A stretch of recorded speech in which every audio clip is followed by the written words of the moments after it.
Halo Tribuners, Anda sedang menyaksikan live update Tribun News edisi Selasa 31 Agustus 2021 siang. Kami akan menyajikan informasi terkini dari berbagai daerah yang akan dilaporkan secara langsung oleh reporter kami di lapangan. Bersama saya Dea Mita, inilah live update selengkapnya. Dugaan pelanggaran protokol kesehatan yang dilakukan Gubernur NTT Victor Bungtilu Laksikodat kini tengah mencuat. Tak hanya Gubernur NTT, kasus ini juga menyeret sejumlah pejabat daerah serta bupati se-NTT hingga menuai kecaman dari publik. Dua mahasiswa dari komunitas generasi milenial di Kota Kupang pun menggelar aksi protes terhadap kegiatan yang mengumpulkan banyak orang ini. Aksi protes ini dilakukan di belakang gedung DPRD Nusa Tenggara Timur. Informasi lengkapnya akan disampaikan rekan jurnalis Pos Kupang, Irfan Hoy, yang kini sudah tersambung bersama kami. Halo Irfan. Halo Dea, selamat siang. Iya, rekan Irfan, apakah aksi protes ini memang mewakili semua mahasiswa di NTT atau memang hanya aksi protes yang dilakukan secara pribadi? Baik Dea, untuk aksi protes kemarin yang dilakukan dua orang mahasiswa itu merupakan aksi spontanitas atas tindakan dugaan pelanggaran protokol kesehatan yang dilakukan Gubernur NTT bersama sejumlah pejabat yang dilakukan pada hari Jumat 27 Agustus 2021 lalu, tepatnya di Pantai Otan, Kecamatan Semau, Kabupaten Kupang.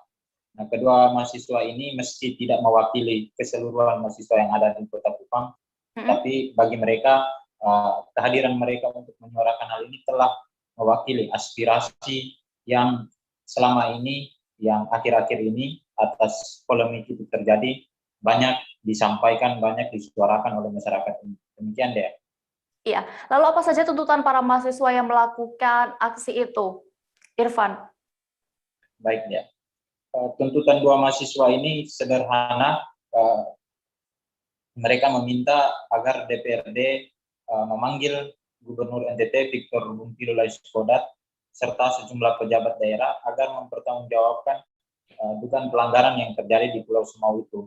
Mereka juga meminta agar DPRD tidak seperti macan ompong yang hanya diam mengikuti apa yang dikerjakan, apa yang dilanggar oleh pejabat daerah tersebut. Demikian ya. Ya, lalu terkait aksi dua mahasiswa ini, apakah sudah ada tanggapan dari Pemprov NTT? Baik ya, untuk informasi sendiri, informasi yang kita himpun dari Pos Kupang, semalam Wakil Gubernur NTT Yosef Naisoid memberikan keterangannya bahwa kegiatan yang dilakukan di Pulau Semau itu telah dijalankan dengan protokol kesehatan yang ketat. Bahkan kehadiran kegiatan itu juga telah memberi dampak ekonomi bagi masyarakat di sekitar. Namun dia juga tidak menampik adanya video yang beredar tentang kerumunan itu. Sebagai informasi saja bahwa hari ini juga Cipayung Kota Kupang telah melakukan laporan resmi ke Polda NTT. Saat ini sedang berlangsung di Mapolda NTT. Ada 3 elemen mahasiswa yang melakukan laporan ini. Dan mereka juga meminta agar Gubernur NTT untuk segera menyampaikan permintaan maaf terbuka ke hadapan publik terkait dengan dugaan pelanggaran itu. Demikian deh. Oke, terima kasih rekan jurnalis Pos Kupang, Irfan Hoy, untuk informasinya. Selamat kembali bertugas. Kita beralih ke informasi berikutnya, Tribuners. Kapolsek Galis Ibtu Barit Fauzan bersama Muspika Galis meresmikan Masjid Tangguh Bencana COVID-19 di Masjid Nurus Salihin, Kabupaten Pamekasan, Madura. Selain sebagai tempat ibadah, Masjid Tangguh Bencana COVID-19 ini juga menjadi lokasi vaksinasi gratis untuk masyarakat setempat. Diresmikannya Masjid Tangguh Bencana COVID-19 ini berkat sinergitas kemitraan Bina Kamtibmas di tengah pandemi COVID-19. Detail informasinya akan disampaikan langsung oleh rekan wartawan Tribun Madura, Kuswanto Ferdian, yang kini sudah bergabung bersama kami. Halo Kuswanto. Halo rekan Dea, bersama saya Kuswanto Ferdian di Pamekasan, Madura. Baik, rekan Kuswanto, berdasarkan pantauan Anda, informasi yang Anda himpun tadi, ada berapa total masjid di Pamekasan yang dijadikan Masjid Tangguh? Baik, terima kasih rekan Dea. Total Masjid Tangguh yang di Pamekasan itu ada sekitar 14 Masjid Tangguh. Ini masih tahap pertama yang diresmikan. Pertama, untuk di jantung kota, Masjid Tangguh itu terletak di Masjid Agung Asy-Syuhada. Sedangkan untuk di 13 kecamatan yang tersebar di seluruh Kabupaten Pamekasan, itu di berbagai kecamatan ada satu Masjid Tangguh, sehingga total keseluruhannya ada sekitar 14 Masjid Tangguh. Begitu rekan Dea. Lalu apa saja prosedur bagi jemaah yang akan menunaikan ibadah sholat di Masjid Tangguh ini?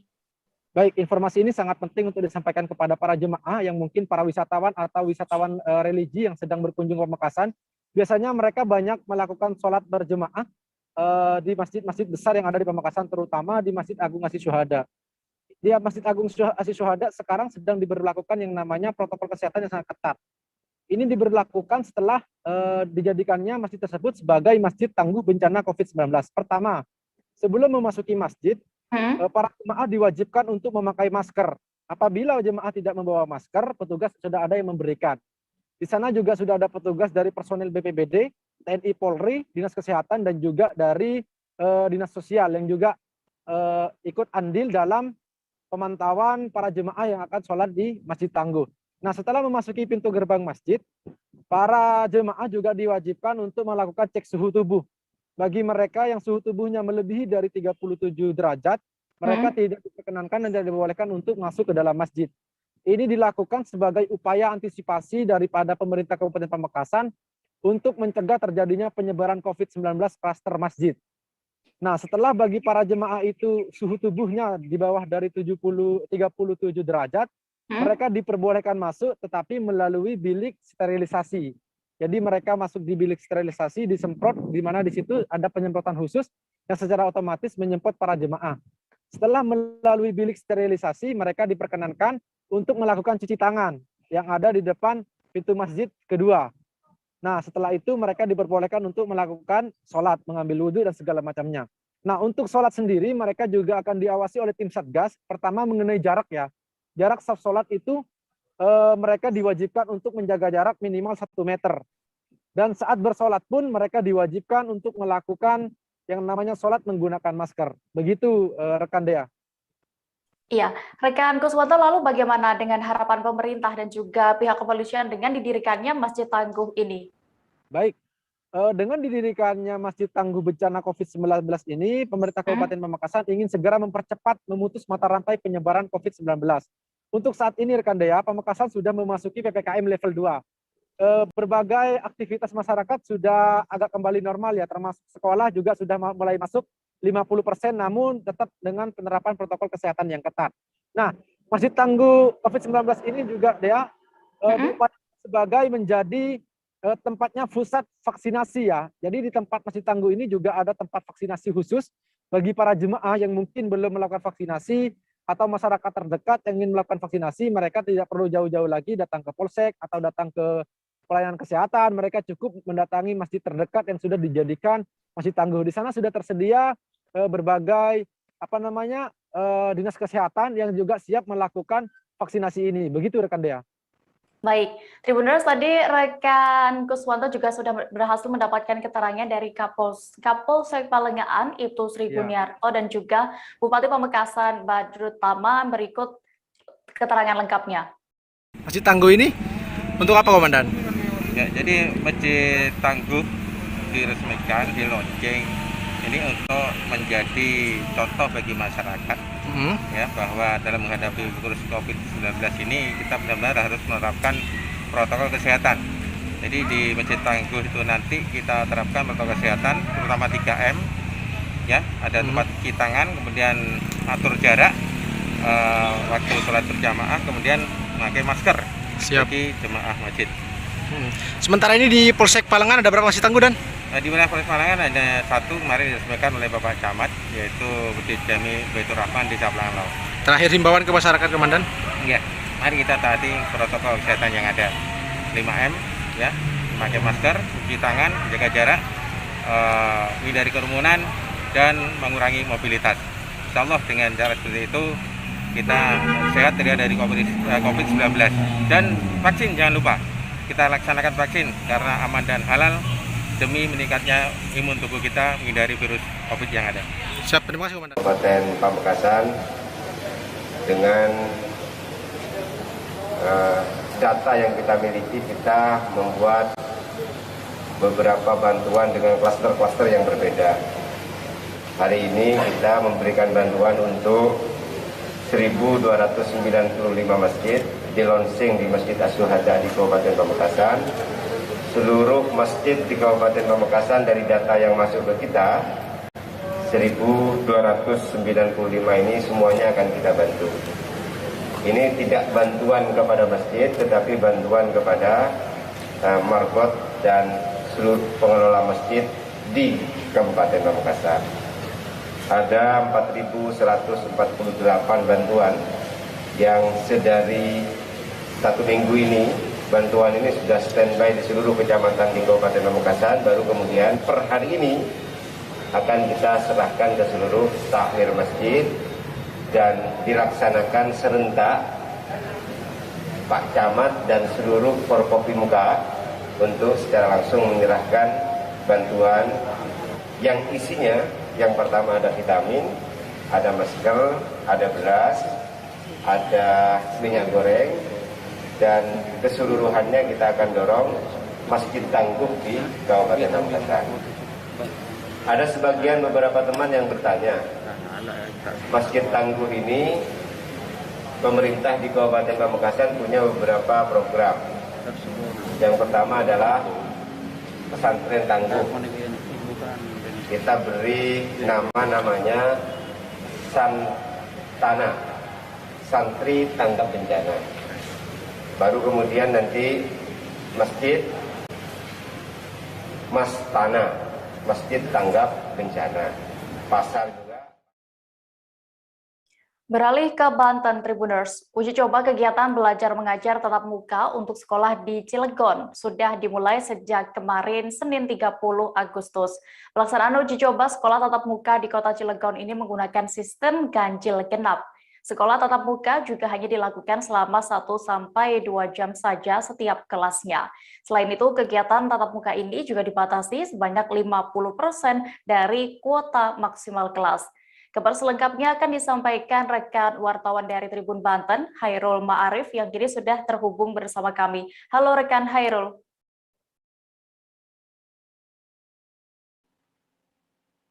Halo Dia. Iya, Hairul, bisa Anda informasikan apakah ada syarat tertentu ini untuk siswa yang bisa melakukan pembelajaran tatap muka di kota Cilegon? Baik Dia, terima kasih. Saat saya datangi ke salah satu SMP, yaitu SMP Negeri 7 Kota Cilegon, orang tua, wali murid, dan para siswa di sana juga harus membuat surat pernyataan siap untuk melaksanakan sekolah tatap muka. Yang surat pernyataan tersebut harus ditandatangani oleh para wali murid dan murid itu sendiri. Nantinya surat pernyataan tersebut diserahkan kepada pihak sekolah untuk siap melaksanakan sekolah tatap muka. Begitu Dia. Oke. Lalu untuk di kota Cilegon sendiri ini sudah berapa total SD dan SMP yang mulai melakukan pembelajaran tatap muka ini? Hairul. Ya, baik Dia, terima kasih. Dari keterangan Kepala Dinas Pendidikan Kota Cilegon Ismatullah, beliau mengatakan kepada Tribun Banten bahwa ada 180 SD yang terdiri dari negeri ataupun swasta dan 49 SMP yang terdiri juga dari swasta ataupun negeri yang sudah melakukan uji coba pembelajaran tatap muka sejak Senin kemarin Dia. Begitu Dia. Iya, berarti ini sudah hampir seluruhnya ya SD SMP di Kota Cilegon yang melakukan pembelajaran secara tatap muka ini. Tapi masih adakah di sana yang melakukan pembelajaran secara daring? Baik Dia, terima kasih. Dari penuturan Ismatullah masih ada beberapa sekolah atau beberapa murid yang melakukan pembelajaran secara daring. Hal ini dikarenakan kekhawatiran dari wali murid itu sendiri yang khawatir anaknya terkena virus COVID-19 ini. Hal ini karena menurut orang tua wali murid ini, anak-anak ini belum divaksin. Jadi menurut mereka protokol kesehatannya masih ada yang belum terpenuhi untuk melaksanakan sekolah tatap muka ini. Jadi sehingga karena hal tersebut ada beberapa wali murid yang tidak mengizinkan anaknya untuk turut serta dalam sekolah tatap muka yang baru dimulai uji cobanya kemarin ini. Tetapi pihak Dinas Pendidikan itu saat ini tetap melayani pembelajaran daring meskipun untuk mereka yang tidak diizinkan oleh orang tuanya melaksanakan sekolah tatap muka. Begitu deh ya. Baik, terima kasih rekan wartawan dari Tribun Banten, Hairul Ma'arif melaporkan dari Kota Cilegon. Selamat kembali bertugas. Pemerintah Kabupaten Tanah Tidung, Kalimantan Utara kembali melaksanakan vaksinasi COVID-19 pada hari ini Selasa 31 Agustus. Pelaksanaan vaksinasi COVID-19 kali ini dilakukan di Puskesmas Sesayap Hilir. Program vaksinasi juga masih akan terus dilakukan di daerah lain di kawasan Kabupaten Tanah Tidung. Vaksinasi COVID-19 ini diprioritaskan bagi warga Tanah Tidung yang ber-KTP di Tanah Tidung. Untuk mengetahui lebih detailnya, sudah bergabung bersama kami rekan jurnalis Tribun Kaltara, Risnawati yang akan menyampaikan laporan. Halo Risna. Halo Mika. Ya Risna, bisa Anda informasikan ini berapa total sasaran vaksinasi pada ini nantinya pelaksanaan kali ini? Ya, untuk hari ini sudah berlangsung tadi pagi deh ya, di Kecamatan Sesayap Hilir, yang mana untuk sasarannya sendiri mencapai 20 dosis seperti itu deh. Selanjutnya untuk hari berikutnya, yaitu hari Rabu besok, akan diadakan di 2 desa di Tanah Tidung. Pertama di Desa Tidung Pala, kemudian selanjutnya di Desa Tempudacing, Kecamatan Tanah Lia. Untuk di Tidung Pala sendiri akan didistribusikan oleh Dinkes Tanah Tidung sebanyak 50 dosis deh. Kemudian untuk di Tempudacing sendiri didistribusikan oleh Dinkes sebanyak 90 dosis seperti itu. Kemudian juga baik ya, informasinya deh ya, untuk Senin pekan depan akan dilaksanakan vaksinasi khusus remaja, diprioritaskan untuk remaja sebanyak 300 dosis. Hal ini untuk persiapan pelaksanaan pembelajaran tatap muka deh, seperti itu. Oke, lalu bagaimana dengan realisasi vaksinasi di Tanah Tidung hingga sejauh ini, Risna? Untuk realisasi vaksinasi di Tanah Tidung sendiri, per tanggal 27 Agustus 2021, data dari Dinkes Tanah Tidung, capaian vaksinasi tersebut hingga kini mencapai 6.991 dosis. Ini untuk dosis pertama deh. Untuk capaian dosis kedua yaitu sebanyak 3.733 dosis sampai hingga saat ini deh, seperti itu. Oke, lalu apakah masih ada imbauan kepada masyarakat dari pemerintah Kabupaten Tanah Tidung ini? Ya, untuk himbauan dari Bupati Kabupaten Tanah Tidung, Ibrahim Ali, mengatakan bahwa masyarakat Tanah Tidung diharapkan untuk meningkatkan kesadaran diri untuk melakukan vaksinasi deh. Kemudian juga dia mengatakan bahwa hal ini juga sebagai upaya untuk herd immunity warga Tanah Tidung, sehingga ada proteksi dari vaksin tersebut untuk melindungi warga Tanah Tidung dari paparan COVID-19 seperti itu deh. Baik, terima kasih rekan Risnawati melaporkan dari Kabupaten Tanah Tidung. Kita berlanjut ke informasi berikutnya, Tribuners. 2 nelayan di Kabupaten Majene dikabarkan hilang saat melaut bersama dengan satu kapal pada Jumat 27 Agustus lalu. Keduanya melaut menggunakan perahu kadomping kecil berwarna biru hitam dengan nama perahu Pantai Dato. Pencarian 2 nelayan hilang di Kabupaten Majene ini masih terus dilakukan dan hingga hari ini Selasa 31 Agustus yang merupakan hari ketiga pencarian, namun hasilnya masih nihil. Selengkapnya akan disampaikan rekan jurnalis Tribun Sulbar, Misbah Sabarudin, yang kini sudah terhubung bersama kami. Halo rekan Misbah. Ya, halo Dea. Misbah, bisa Anda informasikan bagaimana dengan hasil pencarian 2 nelayan yang hilang di Majene ini? Iya, Dea, terima kasih. Terkait 2 nelayan yang dikabarkan hilang pada Sabtu tanggal 28 Agustus 2021, hingga saat ini menurut Komandan Tim SAR Mamuju, Syahran, hingga saat ini Selasa tanggal 31 Agustus 2021 itu hasilnya masih nihil, begitu Dea. Oke, lalu apakah ada kendala yang dihadapi oleh tim SAR dalam pencarian 2 nelayan yang masih dinyatakan hilang ini? Ya, kendala yang dihadapi tim SAR selama proses pencarian ini yakni cuaca buruk Dea, karena di perairan Majene sendiri gelombang tinggi dan angin kencang kerap terjadi. Jadi tim SAR kesulitan karena perubahan cuaca cukup dinamis, begitu Dea. Iya, Misbah, lalu ada berapa total armada yang dikerahkan dalam membantu pencarian orang hilang ini? Iya, total armada yang dikerahkan untuk tim SAR sendiri satu rubberboat perahu dari Basarnas Mamuju, dan terlihat juga sejumlah warga setempat membantu Basarnas mencari dalam proses pencarian, mengerahkan totalnya 5 perahu nelayan. Demikian, Dek. Baik, Tribuners, tadi juga rekan Misbah sudah berhasil melakukan wawancara bersama Komandan Tim SAR Mamuju. Syahran, berikut keterangannya untuk Anda. Pada saat kita pencarian untuk hari pertama, cuacanya sedikit bagus. Nah, untuk hari pencarian hari kedua ini, cuacanya kurang bagus, ditambah dengan angin, ombak ketinggiannya 2-3 meter, demikian. Ini pencariannya sampai kapan sih, Pak? Untuk pencariannya ini sesuai dengan SOP kita 7 hari ke depan. Ini pencariannya tadi kemarin dan hari ini pencariannya ke arah mana dan berapa mil dari bibir pantai? Untuk pencarian kita untuk hari ini kita tadi melakukan pencarian arah selatan. Setelah jaraknya itu kurang lebih 10-15 mil kita melakukan pencarian. Setelah itu kita ambil lagi jalur barat. Nah, tapi sudah itu kita balik kanan karena cuaca tidak mendukung pada saat hari ini. Kita tadi balik kurang lebih tadi jam 2:30 siang, demikian.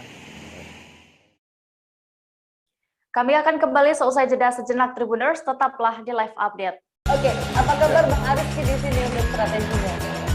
Kalau saya sendiri di Jumip 37 ini yang semalam baru mulai, saya udah sebenarnya aku nggak ngerasa itu penangkapan atau penggerebegan atau apapun itu, karena gini loh, posisinya aku kriteria. Jadi kita mengenal disebut dengan stroke yang tidak berdarah dengan stroke yang berdarah. Stroke yang tidak berdarah itu biasanya ditandai dengan adanya penyumbatan. Kalau itu terjadi di sini mungkin pikirnya tidak ke situ kali ya, tapi kalau di Korea atau di Kamboja itu ada beberapa paper yang saya itu Mas, ya, dulunya tukang koran. Oh gitu ya. Tukang koran. Ya, saya baca ya, Pak. Tuh kan pernah baca kan? Ya. Jadi kalau saya jadi tanggam itu udah bersyukur banget. Si anak ini dijadikan sebagai tersangka begitu. Ya, kalau ini kita bicara yang di luar kasus Bongombo ya. Dengan nama hujan shower, di mana terdapat batas jelas antara daerah hujan dan tidak hujan yang biasanya terjadi pada fase awal mature stage atau tahap berbahaya itu Kang.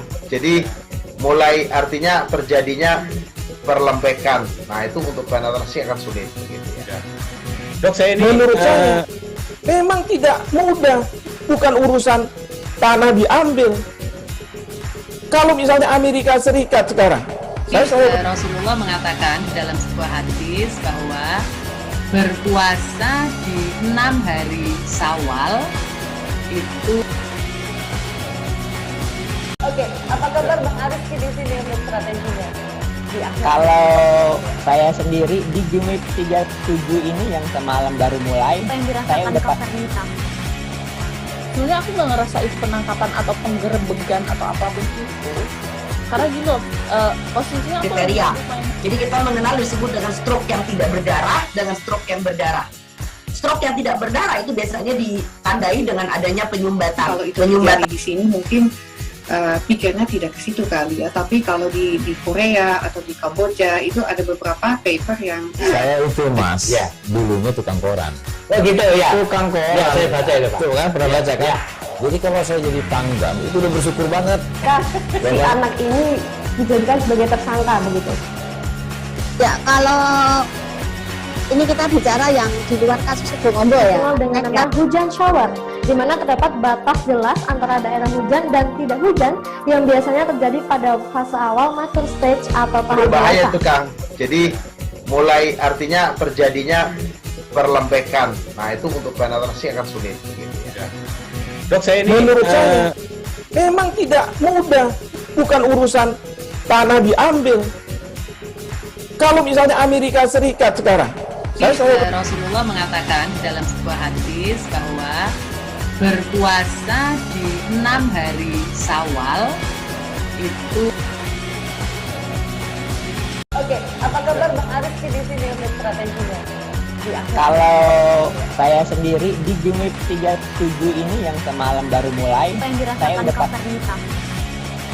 Sebenarnya aku nggak ngerasa itu penangkapan atau penggerebekan atau apapun itu.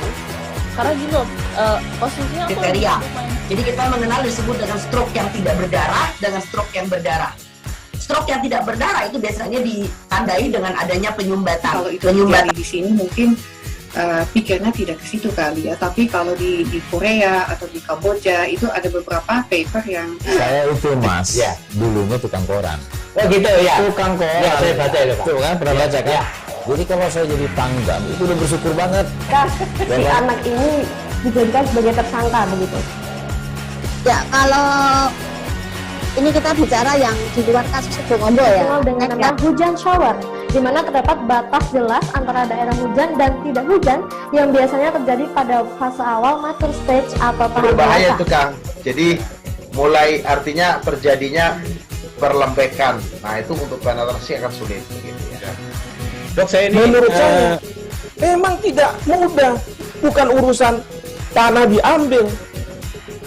Kalau misalnya Amerika Serikat sekarang, Rasulullah mengatakan dalam sebuah hadis bahwa berpuasa di 6 hari Syawal itu.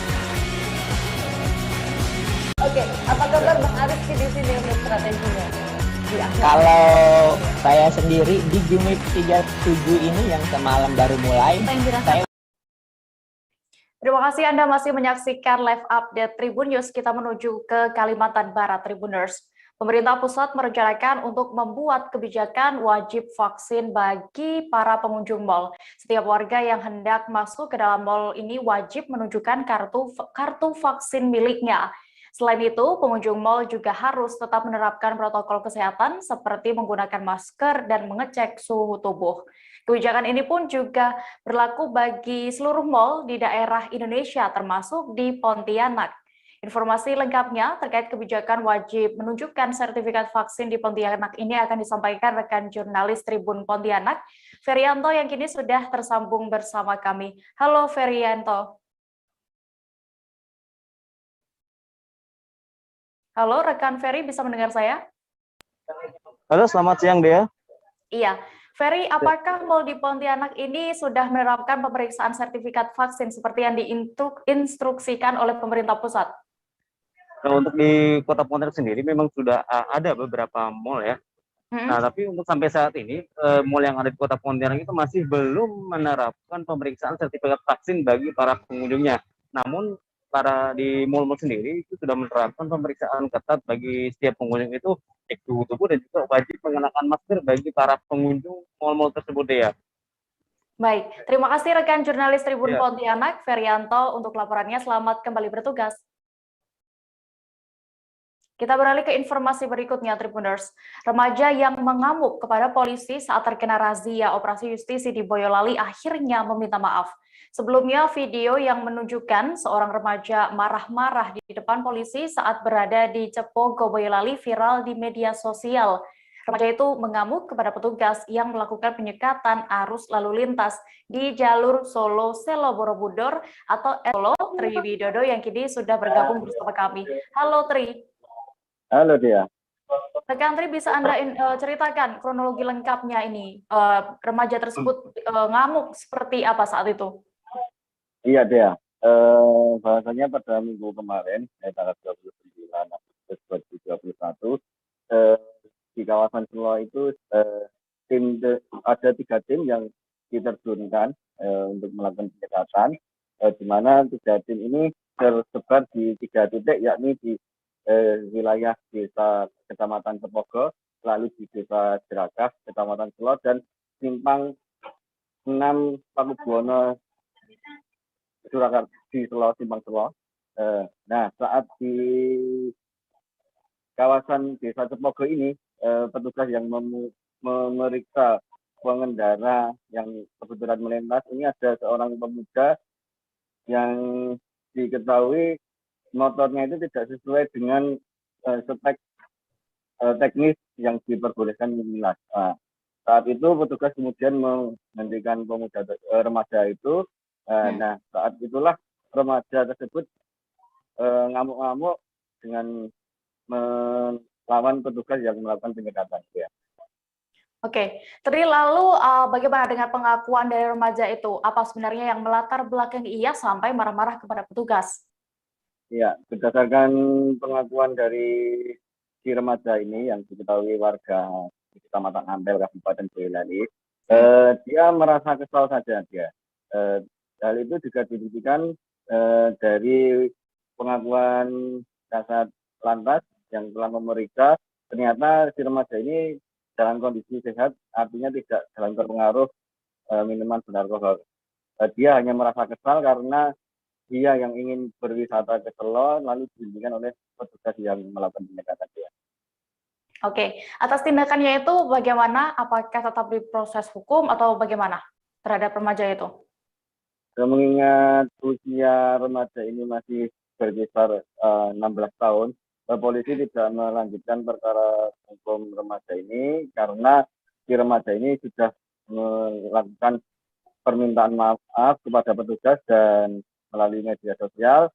Meski begitu, namun kendaraan yang dipakai oleh si remaja ini tetap ditahan, mengingat kendaraan tersebut tidak memenuhi spek teknis yang diperbolehkan, antara lain knalpotnya blok, STNK-nya juga tidak dibawa saat berkendara itu. Ya. Baik, terima kasih rekan wartawan Tribun Solo, Tri Widodo untuk laporannya. Selamat kembali bertugas. Sebuah tas ransel berwarna ungu bertuliskan "Awas, ada bom" menggegerkan warga Kota Pematang Siantar. Tas tersebut menggantung di tiang bekas pelang informasi pertigaan Jalan HM Sitorus dan Jalan Gunung Simanuk-Manuk, Kelurahan Teladan, Kecamatan Siantar Barat. Tas itu pertama kali ditemukan oleh seorang pedagang gorengan dan ia pun langsung melaporkannya ke petugas yang berjaga di pos penyekatan PPKM level 4. Unsur gabungan yang terdiri dari Polres Pematang seusai mendapatkan laporan. Kabar selengkapnya akan disampaikan rekan wartawan dari Tribun Medan, Alija, yang kini sudah tersambung bersama kami. Halo rekan Alija.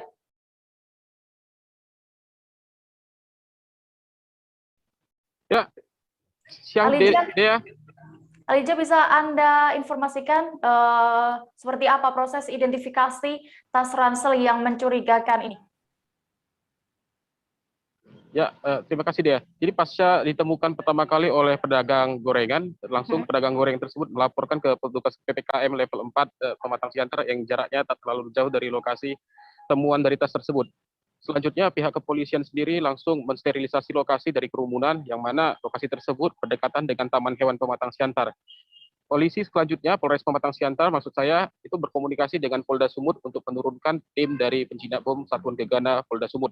Nah, setelah dilakukan deteksi baik dari getaran, bunyi, dan logam, petugas kemudian berhasil membawa tas mencurigakan tersebut ke tengah dan membukanya.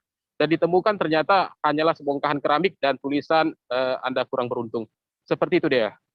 Oke, lalu apakah ada saksi atau CCTV di lokasi sekitar untuk mengetahui siapa pelaku yang iseng menaruh tas ini? Ya, Polres Pematang Siantar sendiri selanjutnya telah mengumpulkan beberapa CCTV yang ada tepat di sana. Hanya saja yang mengarah untuk siapa pelaku sendiri itu belum diketahui. Polisi juga telah memeriksa saksi-saksi yang menemukan pertama kali, selanjutnya dimintai keterangan. Nah, informasi terbaru Kapolres menyatakan masih mendalami. Seperti itu dia. Oke, lalu bagaimana langkah dari pihak kepolisian selanjutnya ini, Alija? Ya, Kapolres Pematang Siantar, AKBP Boy Sultan Bidanga Siregar yang baru saja saya konfirmasi tadi menyampaikan masih mendalami kasus tersebut. Kepolisian juga masih mengumpulkan beberapa CCTV yang ada di sekitaran dari lokasi itu untuk mengetahui siapakah yang membawa tas ungu tersebut untuk selanjutnya dengan iseng meletakkannya di dekat Taman Hewan Pematang Siantar. Seperti itu dia. Baik, Tribuners, tadi rekan Alija sudah berhasil melakukan wawancara bersama Kapolres Pematang Siantar, AKBP Boy Sultan Binanga Siregar. Berikut keterangan lengkapnya. Hasil ekstra, namun nanti keputusan itu ada tindak lanjut lagi dari yang lebih berwenang ya. Nanti kita tunggu dari tim Gegana secara resmi. Tapi bukan alat peledak ya? Informasi masih nanti kita akan sampaikan. Memang informasinya tadi kita ya. Jadi kan kepolisian agar tidak terjadi